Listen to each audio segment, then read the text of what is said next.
Yo, hey guys, it's poppin'. Jacques Slade here with the best releases happening this week. But before we get there, I want to talk a little bit about this shoe. This is the Air Jordan REV. I showed you guys a look at it last week and some of the technology behind the shoe. It's a really cool shoe and it has some really cool tech features in it that I'm not exactly sure make it worth that price point though. It has the flight lock, it has the dial system, it has zoom, it has Formula 23, it has a bunch of different things, but being priced at $275, that feels a little too much for this. I feel like this should be right in the $175 range. And this is not to say that it's a bad shoe. I played a full round, walked 18 holes in these, and these are good. I just don't think they're $275 good. And now I'm going to get to this week's releases real quick, but I just want to give you like just 5 really points about the shoe. So let's go with comfort, let's go with traction, let's go with lockdown, let's go with aesthetic, and then let's go with pricing. Comfort wise, these were great. Like I had no problems on these. Like when I test the shoe and I wear test the shoe, my first thought is, how does the shoe disappear? And these disappeared on me. I didn't have to worry about them or think about them. There were no hot spots. None of those kind of things happened with these. So for me, in my mind, when that comes to comfort, that's a 9 out of 10. I walked 18 holes. My feet weren't hurting. There weren't any like soreness in my legs or anything like that. In that regard, these were great.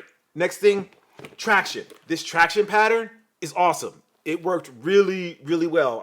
I don't recall slipping or anything like that during that round. So when it comes to, in my perspective, this traction pattern is great, but I do have a problem with it because these aren't replaceable. Now I know it's gonna be, a good 30, 40 rounds, maybe more, 100 rounds. I don't know what it is, but at some point these are going to break down. And at the price point, I would want to be able to replace these cleats.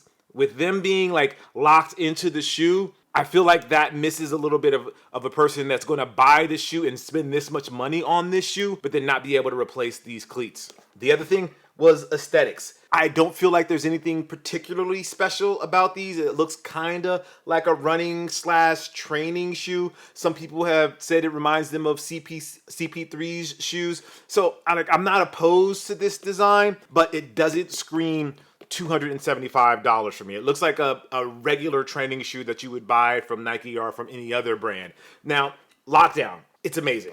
This Velcro strap, the way this happens is this strap comes across, locks into the Velcro here, you pull it, lock it in, and you're locked in for the rest of the day. They even have this dial system where you can tighten it up and lock it into your foot, and your foot is not going to go anywhere. I did this one time during the day when I first put them on, and I didn't have to think about it all day. My foot would stayed locked in all day long, and that, for me, that's a sign of a good lockdown. Again, no hurting, no hot spots, anything like that. Now, the final thing is pricing, and this is where I have an issue with these. These are $275. That's a lot of money for a golf shoe. Most golf shoes are in the $200 to $250 range. When it goes to the $275, those are really like specialty items that have something really, really crazy going on with them. And that's not to say these don't have something crazy. These have Formula 23 here in this pocket.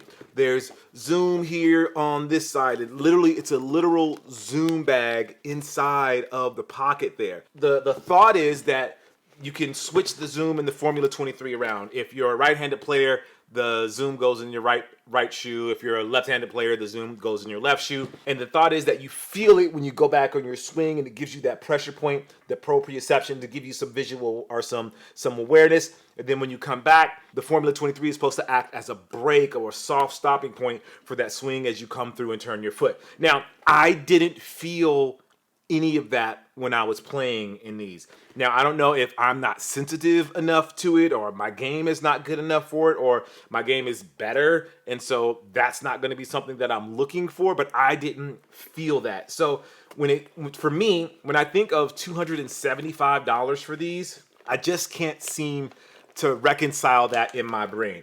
If I had to price these, I would probably price these at about $175. When I think of a $250, a $240, $150 golf shoe, I think there's premium materials, there's incredible craftsmanship, and like just a really elevated feel for the golf shoe.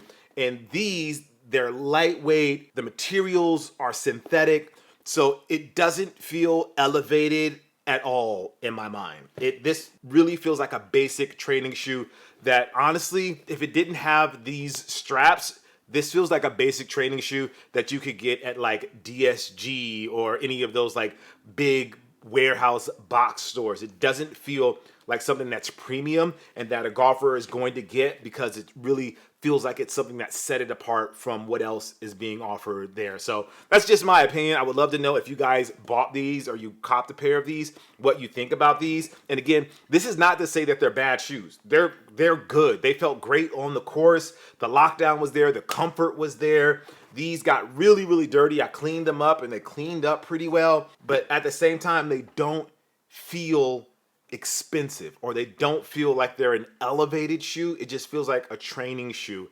And in my mind, that just doesn't justify the price tag. Anyway, those are my thoughts. But again, a good shoe, not to say it's a bad shoe. If you can find this on sale, or if they go on sale and you're able to grab a pair for less than $275, 100% go at it. They look great on feet. But if you want to pay $275, I think there's other options out there that will give you the same performance that you get with these at a $250, a $240, even a $220 price point. Anyway, those are my thoughts. All right, that was really long. I said that was going to be quick, but that ended up being really long. But those are my thoughts on these. All right, let's get to the releases this week. We have some nice stuff. First up, the Nike Mercurial Vapor 1 RGN. This is in shock orange. That's going to be on May 19th for $300. For you Jordan fans, the Air Bloodline is coming on May 19th for $110. Bronze 50K, 56K. They have a New Balance 480 coming on May 19th for $120. And something that I think is really cool, the Nike SB P-Rod 1. This is dropping on May 20th for $120. So it's a drop that I feel could either fly under the radar or either take off in a really huge way. Paul Rodriguez is in that rare class of Nike athletes with 10 signature shoes, and this retro is in celebration of the P-Rod 1's 20th anniversary. The P-Rod 1 in this white and black colorway has a nice, simple appeal to it, but it has enough signature touches that make it stand out from, say, your run-of-the-mill dunks, so I'm excited about that one. New Balance 1000, that's dropping in black and teal on May 20th for $150. Fing Ching Wang and Converse are teaming up once again with new colorways of their multi-layered and multi-stacked chucks that make them look like sneakers that are either torn apart or being put back together. It could go either way, honestly. I guess it all depends on your perspective. So that's the Converse Chuck 70, Fing Chang Wang in brown tan. That's going to be on May 20th for $130. You can also get it in light blue on May 20th for $130 as well. For you Kobe fans out there, Kobe, you can get the Nike Kobe 9 Elite Pro Tro. This is actually a reschedule. That's going to be on the 21st, and it's for $240, which still feels really expensive to me as well.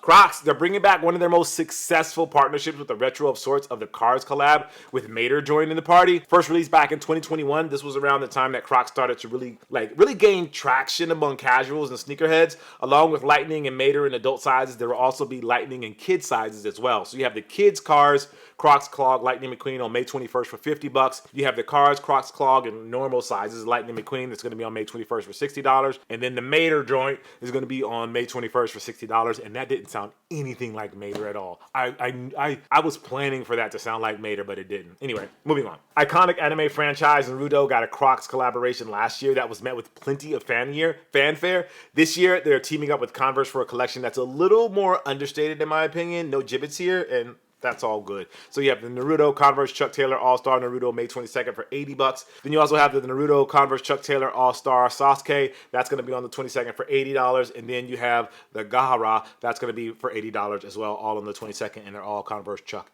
Taylors. All right, the women's Swarovski Air Jordan 1 Low. This is going to be on May 22nd for $1,000.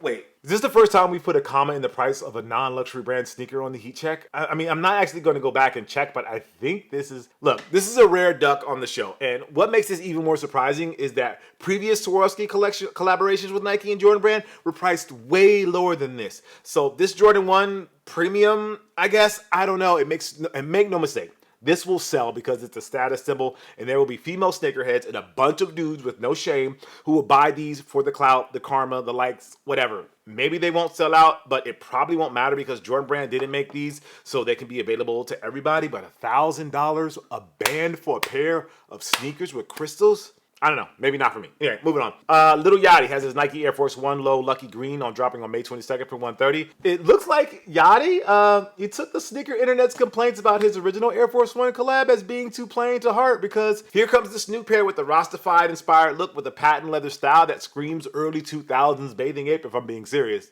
Like, you guys see that, right? I'm not just being crazy. Similar branding from the Concrete Boys Air Force One. We've got Yachty's branding all over from the heel to the lateral side, adorned with the logos and the "It's Us" hang tag, which I really, really like. We have the women's Nike Pegasus Premium in football gray. This is going to drop on the 22nd for $210. For you runners out there, the Nike Vaporfly 4 Light Trails is going to drop on the 22nd for $260. New Balance 2010. This is going to be in the Gray Days colorway on the 22nd for $160. So May is New Balance's month with their Gray Days releases that spread across multiple models. For the new 2010 model, you get many different shades of gray populating the sneaker's upper, from taupe gray to silver, all atop a pre-yellowed midsole. The yellowed midsole thing is a thing now. It just feels like it's getting more and more popular these days, which is crazy. For you DT fans, we have the Nike Air DT 92 Pro Trail on May 23rd for $150. So this is not another OG colorway of the Air Diamond Turf. Rather, it's a retail release of a prototype version that shows off how the trainer evolved into what eventually became Deion Sanders' signature shoe. The biggest change is the branding, with the smoosh moving to the side and the Nike branding being placed on the midfoot. For you DMV folks, the Nike Air Foamposite 1 is dropping in Psychic Blue. This is going to be on the 21st for $230. Atmos has a New Balance 1000 Bandu, I'm going to assume that is, on May 23rd. It's inspired by the paisley pattern that's found on bandanas. The name of the sneaker is based on the Hindu dyeing technique Bandu, which is widely assumed to be the origin of the word bandana.